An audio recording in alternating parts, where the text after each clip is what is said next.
Millions of your tax dollars scooped up by illegal immigrants. We've gotten several emails from viewers about this problem, so we investigated. Those illegal immigrants have found a loophole in the federal tax code, something meant to help families here in the United States.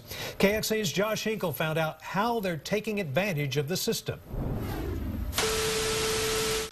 Strapped for cash, hardworking families were supposed to catch a break with the additional child tax credit. U.S. citizens with multiple children could get up to $1,000 per child.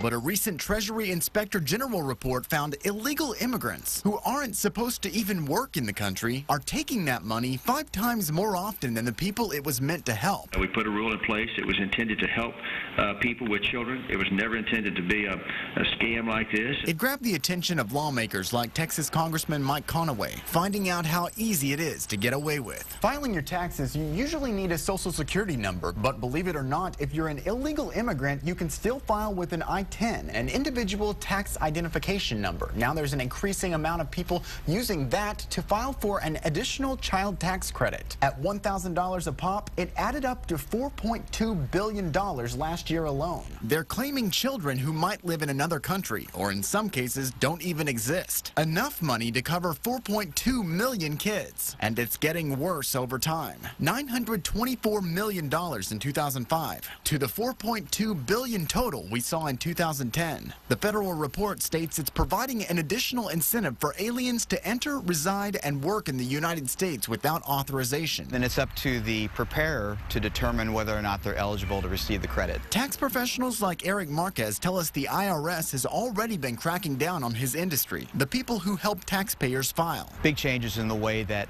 you have to fill out the forms to validate whether or not a taxpayer is entitled to those tax credits. Now the concern, those people who file on their own. Conaway's co-sponsoring legislation to keep people from using the I-10 and only a Social Security number, something only legal U.S. residents should have. This simply allows the IRS to stop sending money that shouldn't be going out to folks who don't deserve it.